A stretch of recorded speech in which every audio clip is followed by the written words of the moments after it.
Car le pays où tu vas, Shabbat Ekev, Deutéronome 11, 10, 25.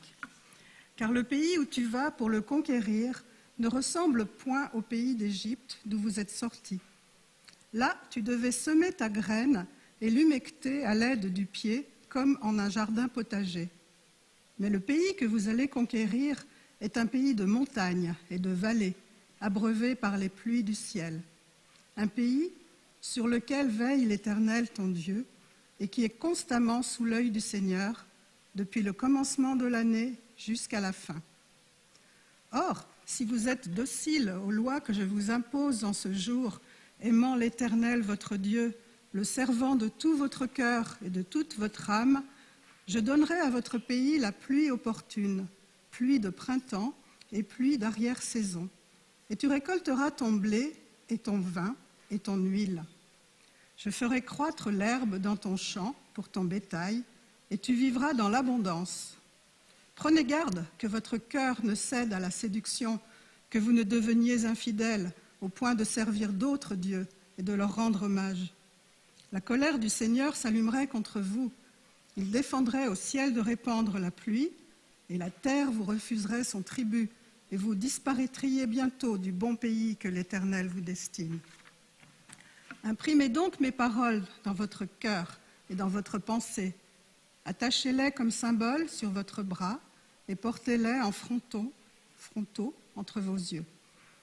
Enseignez-les à vos enfants en les répétant sans cesse quand tu seras à la maison ou en voyage, soit que tu te couches, soit que tu te lèves. Inscris-les sur les poteaux de ta maison et sur tes portes. Alors la durée de vos jours et des jours de vos enfants, sur le sol que l'Éternel a juré à vos pères de leur donner, égalera la durée du ciel au-dessus de la terre. Oui, si vous observez bien toute cette loi que je vous prescris d'accomplir, aimant l'Éternel votre Dieu, marchant toujours dans ses voies et lui demeurant fidèle, l'Éternel repoussera toutes ces nations devant vous, et vous déposséderez des peuples plus grands et plus forts que vous. Toute région où se posera la plante de vos pieds sera à vous, depuis le désert jusqu'au Liban, depuis le fleuve de l'Euphrate, jusqu'à la mer occidentale s'étendra votre territoire. Nul ne pourra tenir devant vous. L'Éternel, votre Dieu, répandra votre terreur sur tous les lieux où vous porterez vos pas, ainsi qu'il vous l'a déclaré.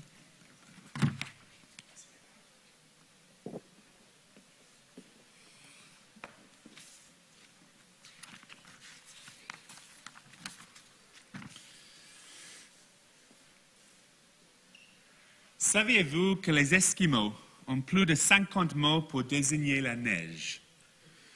Mais en français, combien de mots y a-t-il pour désigner la pluie? La pluie, il pleut? Oui, oui, le mot suisse, oui, très bien. Oui. Une averse, très bien, oui. On a deux. Pardon? Une pluie battante, excellent, oui. Averse, pardon? Une trompe d'eau, 4, oui. Pardon? Une ondée, 5. De quoi? Les cordes, 6. Pardon? Il pleut à torrent, 7. Pardon? Les brines. Ok, bon, les brines. Il brine. 8. Il pleuvine. Très bien. 9. La flotte. 10. Oui. Plus.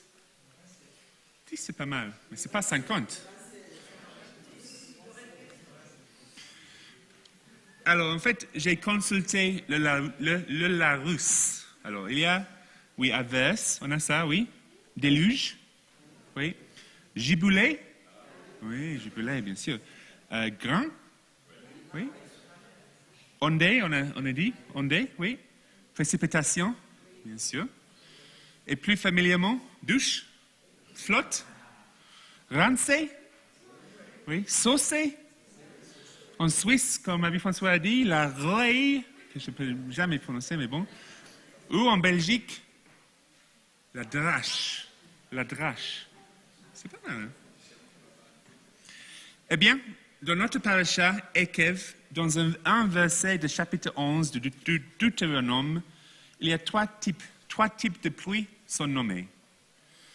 Venatati meta tzachem beito yore umalkosh ve'asafte de ganecha ve'tiroshcha vitzarecha. J'accorderai à ton pays la pluie en son temps, la pluie précoce et la pluie tardive. Vous récolterez le grain nouveau, le vin et l'huile. Tout d'abord, Meta, Yoré et Malkosh. Yoré, comme le dit Rashi, c'est la première pluie. C'est la pluie qui tombe juste après le trompe des semailles, merci, qui arrose le sol et la sémence. Ibn Ezra nous dit que cette pluie indique une bonne année, car elle arrive au début de l'année. Mais pourquoi l'appelle-t-on Malkosh? Parce qu'elle tombe à la même période où poussent les épis, melilotes, et les tiges, caches, c'est-à-dire juste avant la récolte. D'accord, vous dites-vous, il est britannique, notre rabbin, le pauvre. Et donc, bien sûr, la pluie lui manque. Oui, c'est vrai. Alors, il aime en parler. Quel fou cet homme! Mais vous savez, les rabbins, même ceux qui ne sont pas britanniques, ont également beaucoup discuté de la pluie dans le Talmud. Comme par exemple dans le traité Ta'anit, qui est un traité consacré à ce qu'il convient de faire si la pluie ne tombe pas après Sukkot. Revenons à notre paracha et parlons de la troisième pluie, en fait la première pluie, Yoré. Elle est appelée ainsi parce qu'elle ordonne comme Morée, aux gens d'endouiller le toit pour les protéger, de rapporter le produit des champs dans la maison et de répondre à tous les besoins dans les champs, c'est-à-dire de terminer tous les travaux des champs avant que d'autres pluies ne tombent. Pour certains, Yoré fait également référence au fait qu'elle humidifie la terre et l'arrose en profondeur.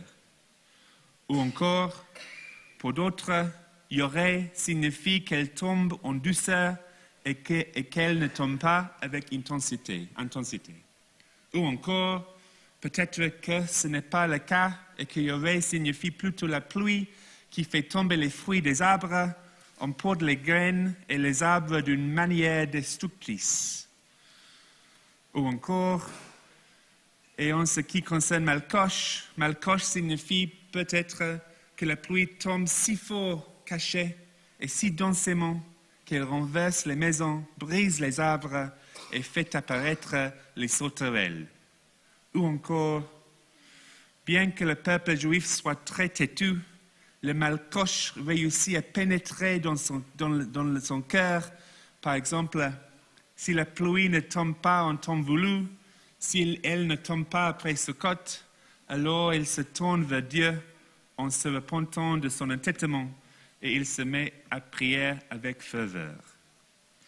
Rabbi Ishmael, il lui a enseigné, je cite, « La dernière pluie est appelée Malkosh parce qu'il s'agit d'une eau qui remplit les produits dans la tige. » Bien que nous n'ayons pas les 50 mots pour désigner la pluie, comme les Esquimaux, nous les Juifs, même avec 3 mots, nous pouvons certainement trouver 50 interprétations. Nous connaissons bien le pouvoir de l'eau. Avec trop peu d'eau, nous pouvons survivre, mais une sécheresse est une catastrophe. Trop d'eau, au contraire, ne convient pas non plus, car une inondation peut causer des ravages et des destructions. Nous avons besoin de quelque chose d'intermédiaire, la pluie comme une bénédiction pour nos cultures et pour nos vies. Dans le Yerushalmi, il est écrit que la pluie tombe grâce au mérite d'une personne, d'un brin d'herbe, d'un champ, comme si chacun d'entre nous avait le pouvoir de faire la différence et de faire pencher la balance pour que la pluie tombe juste ce qu'il faut.